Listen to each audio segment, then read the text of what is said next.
Hello, hello, hello, hello. This is Samuel Lyon Show. I am Samuel Lyon, and in collaboration with Heel of the Ring podcast YouTube channel, that is well linked with the Sports Jedi YouTube channel, in great collaboration with Hello Media. I am so proud to bring you the post show, my instant reaction to what was the lamest stadium show for the WWE for the year 2025, which was, as of right now, was Survivor's fucking series. You know what? To think that I had an a crazy, crazy day, Saturday, all day at work, came back from work, eat, tried to get a little bit of sleep, could not, waited for the countdown show, 11 p.m. Eastern, Western African time, where I am in this part of the world, and stayed and watched 2 hours of that fucking show, 11 p.m., 12 a.m., and then the show starts, and I'm watching that show up until 4 a.m. As of right now, this is 5:56 a.m. Just finished watching the post show, the post conference, the scripted post conference that they do so that they don't have to answer tough questions or even get to answer questions from legitimate journalists or even the pro wrestling media. They craft theirs so that they can promote their own narrative. And just finished watching that. Checked out. Shout out to Solomon Star. Checked out what Solomon Star is doing.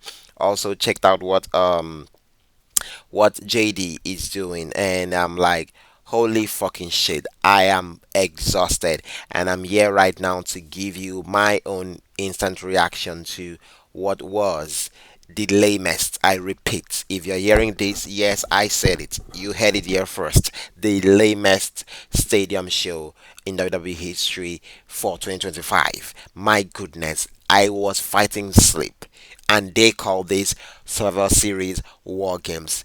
Tell me where I'm telling lies. Where in any of those matches was it curated as if we were in war? Man, stick on and don't touch that out. This is the Samuel Lyon Show. I am Samuel Lyon here for Hill of the Ring podcast in collaboration with Sport Jedi Network and the Hello Media YouTube channel. Well, the last time you saw me on this channel, I was headless. I mean, that wasn't by that wasn't that was one of the craziest coincidence ever, because the show at that time, Wrestle Dream, it left me headless. And while shooting that show, I was the only one. I had nobody helping me out with the production. So I was doing that alone. So I did not even know my camera wasn't, capturing me well, because right before I sat down on the chair, everything was perfect. I don't know what happened. Leg kicked leg, and hell broke loose. And man, I was, having a full review show headless. And I love how the man that runs the place, Sakev, turned that into a meme, and it was great. And I loved every freaking thing about that show. Like, I couldn't even redo it. I'm like, I'm not gonna recreate or recreate what I just did. Like, I just gave my heart out in that 30 minutes plus, and I'm like, it will come off as if I'm faking it, and I don't want to do that because you guys would know. And this is me trying out something different, because AW left me headless 2 months ago. WWE has left me with no choice. Like, I'm not even comfortable. I'm not even gonna try to put myself on camera this time, because I'm like, we're gonna try something different for this show. We're gonna try to produce this a little bit different. And as you're watching this, if you're watching this to this point, you are definitely seeing the changes that is going on right now, because this is one of those ones we will try to try to make it more special. And I'm gonna try and break this show down and give you my honest freaking review, yeah, on the Samuel Lyon Show, as part of the Hill of the Ring podcast, yeah, on Sports Jedi Network, and collaborating straightly with Hello Media. And first off, where do we start? Where do we start? I mean, this show was crazy. I believe I want to start with one of the biggest, the best positive, and that would be Liv Morgan. That would be Liv Morgan because um I remember the 5150 code girl, New Yorker, New Jersey girl, and in NXT, and she being all small and everything, and then the Riot Squad and Liv Morgan, and she literally scrapping by the Riot, Ruby Riot leaving, and Sarah having a baby and leaving too, and she gets into script by. I believe the day one match, like leave as literally had to the scratch and claw. There were times I'm like, she's gonna get fired, and this girl walked away. I remember one of the now this wasn't even a match. How many of her matches like was cancelled? I remember one of the documentaries they did on her. I don't know if it was a 365 days or it was actually a documentary on Liv Morgan, and where she addressed like there were times like she was dressed and ready to go right before she was about to hit the curtain. The match was cut, and like having to deal with all of that. I still remember one of the biggest moments for me as a fan of hers, and like as a fan of her work, and as someone that has watched her work, was that I know some of you might remember, some of you might not. One of the best Raw segments, one of the best Raw moments where Lana and Rusev tied the knots, and it was one of those. I believe it was yes, Lashley. Actually, it was Lashley. We just had power now. Lashley tied in the knots, the wedding, and everything. Everything was crazy with Liv coming in to be Lana's lesbian partner. Like it was crazy having to go from that to today becoming one of if not the biggest star for the past 2 years, and with everything she's been able to do with Dominic Mysterio and the Judgment Day, and having to handle Rhea Ripley, becoming world champion, becoming the Crown Jewel champion, like literally a fucking star. And having to deal with all of that with injury and now being back, like that pop, that ovation, the acting, the like. Damn, really really proud of what she did today. And yeah, Dominic Liv Morgan back, and we're gonna talk more on that. And I believe, yeah, we should just address it. So Dominic Mysterio went straight for his push to get back his IC title from Cena, the Intercontinental Championship match with John Cena, which was one of the positives from this show. And having to sit there and watch the match and everything those guys did there, and seeing him come out with Raquel and with Raquel and Roxanne. I mean, amazing. I love the fact that all of the Judgment Day crew was incorporated into this matchup, and they did a very incredible job. I mean, Dominic got me worried there because I was like, holy shit, the way he landed, I'm like, now it now begs to differ as a fan, and you're looking at like, okay, so Sheamus, Penta, like we never even see Sheamus. We don't even know how Sheamus got hurt, but Penta, something similar like that. Penta was that a walk? I believe it was. I believe theirs was a walk, but like I mean, I'm not gonna say injuries are lies and everything. I mean, but I mean, come on, with what we have gotten this year, Rollins Roos does, and actually got Kama beat him right in the ass, and he's out on injury and everything. And then we have Dominic doing that. I mean, Dominic being dirty. I mean, that's the name there, Dirty Dominic Mysterio. He really pulled the wool out of like everyone was like what. I'm like, holy shit, no, this can happen to Cena. Not on the final PLE of his career. Like holy shit, and Dominic pulling the dirtiness tricks and all, and he couldn't be more proud. Like everything. Like I know people come up with his booked and everything. That's one of the brightest spots of, if not the only bright spot of that fucking show. And what he did on that show was impeccable and admirable. And Leaf coming out, and I'm like, huh? Betraying him and all that, and then turning on Cena. Incredible moment and amazing moment for them. And in all seriousness, Cena literally using his final PLE to put over a younger star is the best use of his star power. He did this to all the shout out to Public Enemy's podcast for putting out that post. That was exactly my thoughts, and I'm like, the whole Judgment Day felt a bit elevated because all of them were there. Imagine Roxanne having to say, "Oh, I was part of Cena's last match in Survivor Series." JD, Finn Balor, Raquel, they all had moments, and even Liv Morgan now has the moment where she'll look back and like, I mean, come on, like I hugged Cena in front of 46,000 fans, and I'm like, there was a picture that is like trending where where Cena and the copy and paste with the Cena look to Cody and Liv to John, like that was cinematic and that was crazy, and it's one of those brides and I'm looking at like those were like that was the one part of the show that I really loved and Dom coming on victorious. I wish they could add a kiss there, but we know I mean place Mama Dom. I don't want any issues over here, but like incredible having Dom get the title back now. We can add on to who faces him and which we all know, we all wish and we all think and hope it is the ring general, and he goes in and does what the ring general does, and that is retire the old ones. I'm not calling Cena old here, I'm just saying the retiree is the retiree chairman over there in WWE, and that was it. And it's safe to say that was the only thing that was great about this show,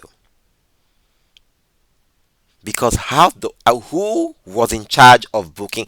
When I actually saw a stadium show, I'm like, oh, stadium show for Survivor Series. Now that's amazing. And I really, sometimes you don't really put into, you not really think about it like, how would it be? I believe if this show, if this show was greedy, this show like had more oomph, if this show wasn't that safe, these fans would see, because San Diego was ready and everything. I get is an outdoor stadium, and I know like the noise, like it's not perfect for a pro wrestling show. I mean, 45,000, 46,000 fans, and it felt like 10,000 or 5,000 in there. Like you could barely feel the this thing. And another thing, the show was too safe, crazy. I mean, we'll go start off with the women's war games match. Like, I was like, with the star power they had, I understand we have to protect the wrestlers, we have to protect the interest, we have to make sure they are safe and all of that. But at oh my god, like how can we keep doing this to ourselves? Why would you have a Survivor Series match and these ladies, like, it was so safe? It was, I'm like, why did we even need them inside the cage? Like, it would have given a Survivor Series style match, elimination style, and I would be cool and it would be fine. Like, this was so lame. No blood, no nothing, no push, no oomph, no, like, just one of the safest shit. Like, this match was terrible. This match was the bomb. I'm like, what am I watching?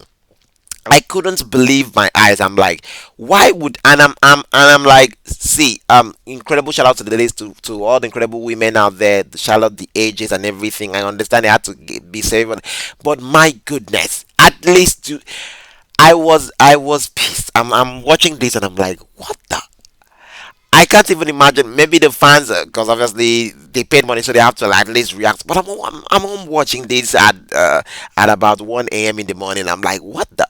Is this what I signed up for?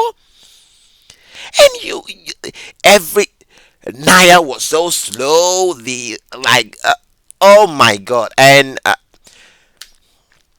was so excited for the women. I was like, the women is gonna outdo the men, because they took away one of the best things of Survivor. I mean, obviously you have to do change, you have to evolve, and the shark cages were not part of this year's the thing, so they had to come in like Royal Rumble style.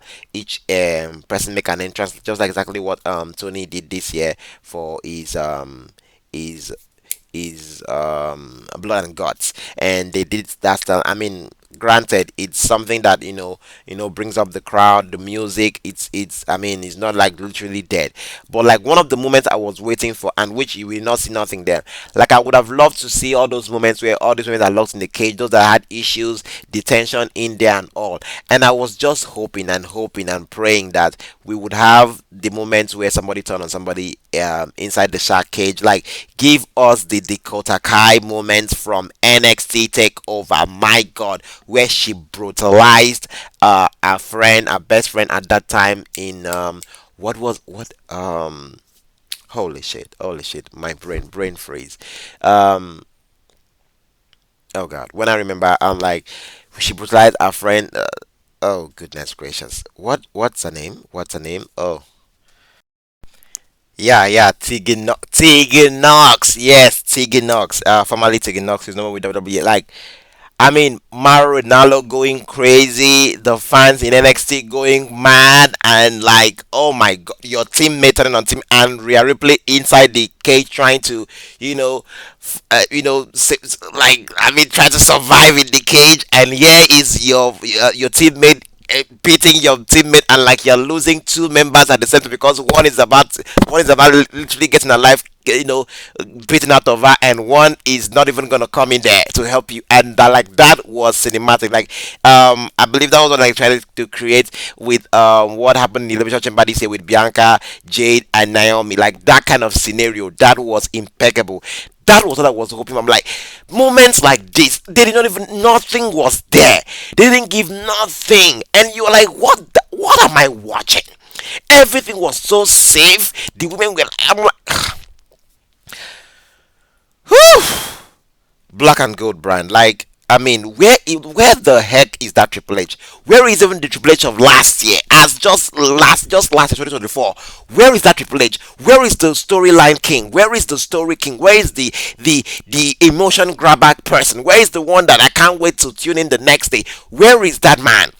Now it's all about we the biggest win of his life, the biggest gate, the biggest event, the shots of the city, our collaboration with Money Point, our best this thing with this, our see, everything is just hype, money, fame, push, and when it comes to delivering the product, is they go save is as lame as fuck. What the heck is going on with this company? Like at this point, I'm going crazy.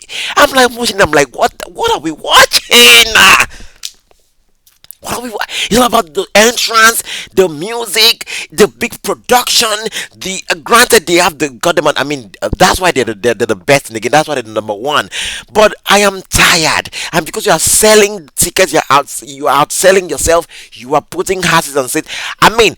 Solo Series was already 35,000 fans deep without even a card being announced. When it was getting shipped with no matches officially announced, 10 more tickets were being sold.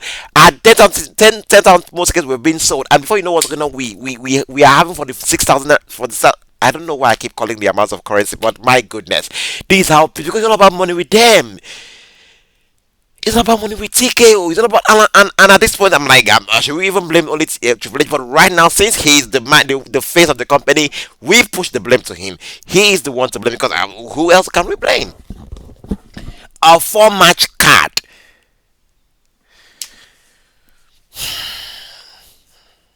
for a 46,000 fans. Four-match card.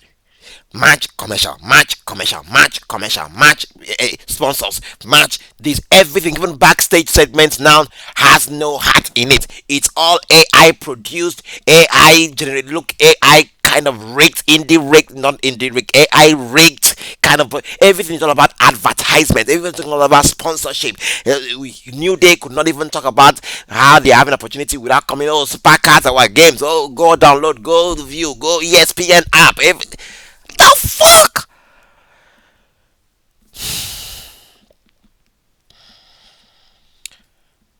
Don't even get me started on what they did to. I mean, talk nothing premium about Nikki fucking Bella. Nothing premium about, like, no disrespect to the Hall of Famer. No disrespect to what the woman did to get to where the woman was and where the woman is at the point. But at the end of the day, like, why did we need Stephanie Vake and Nikki Bella on this premium live event, and for them to put them in the dead spot immediately after John Cena's match, after that great moment? They will be the next one in between the main event, the all-star main event. I mean, they couldn't give them the worst spot. You could, like, you couldn't have done it any better than what they did to them. I'm like, what am I? Granted, Stephanie Vake came to play. She came to play, and we thought we were gonna get. And that's nothing. They went so safe about it. So safe about it. We were like, okay, is Bribella coming? They couldn't even tease anything. You just turn Nikki Hill, and you have Stephanie beat the living hell out of. I mean, literally just took the, beat the living bricks out of the Hall of Famer, and she wins. And you add to her being the winnest superstar of 2025. I mean, this woman has had the best year if I've ever seen any. From NXT becoming double champion, New Year's Eve with everything moving, coming back from NXT main roster champion, crown jewel champion, winning ESPN debut, the most praised match, the most praised match for that event. I mean, literally, and this and I just hope they don't run through the wall and have nothing left for her, because she needs to have more depth and everything. We thought we were gonna see something today, and I mean, crazy. Then we had the main event. Granted, Cody and Punk, bled a little. I was like, I was hoping for more. I was hoping for something crazy. I was hoping for plunder. I was hoping for, like, at least give us something. And everything was just safe. Everything was just like I was even about to fall asleep in between that match. I'm like, what are we watching? Terrible, terrible. If there's one of the, you would be surprised. Didn't you get any bright spot in it? But the only bright spot for me was, even though I hated what happened. Like, I mean, come on, nigga, you focus. You are in a match, war games, and you are doing an encore, and you are yeeting. I was like, how does this make sense?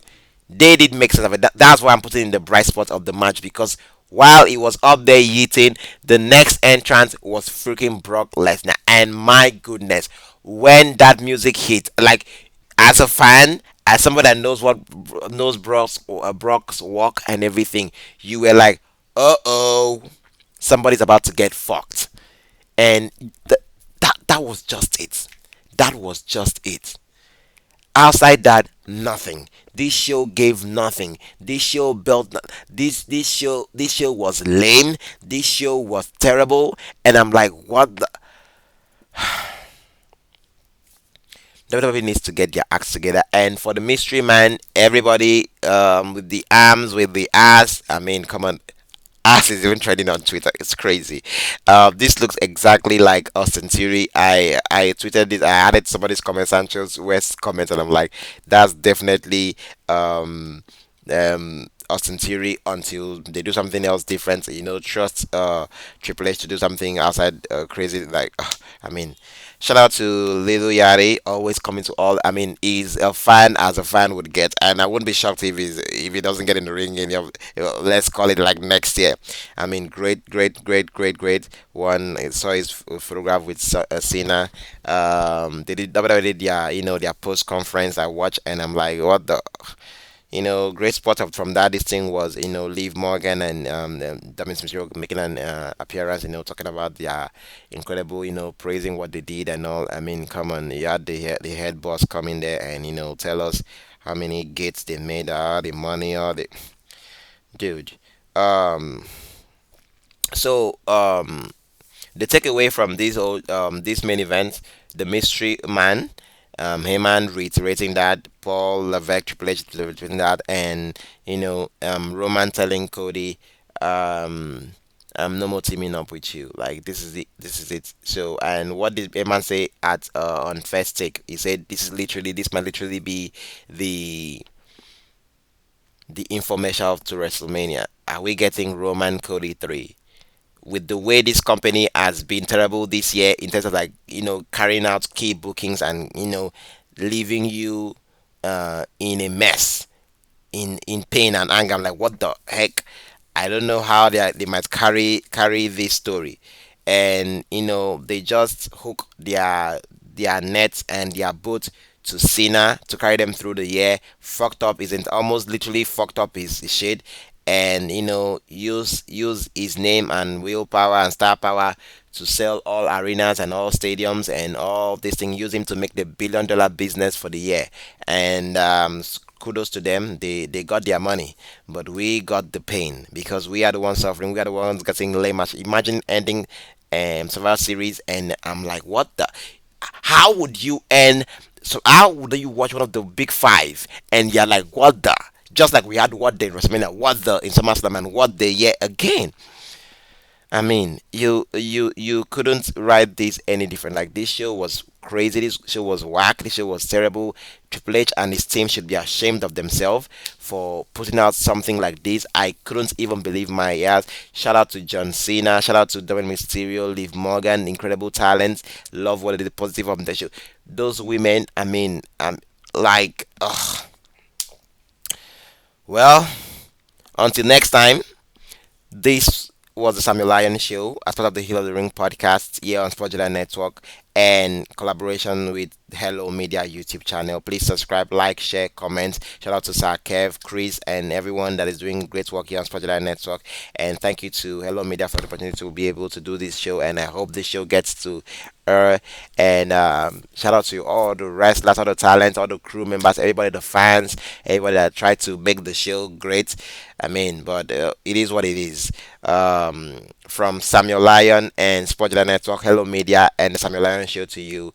Thank you, and have a nice weekend till next time. From the Samuel Lyon Show with your host, Samuel Lyon.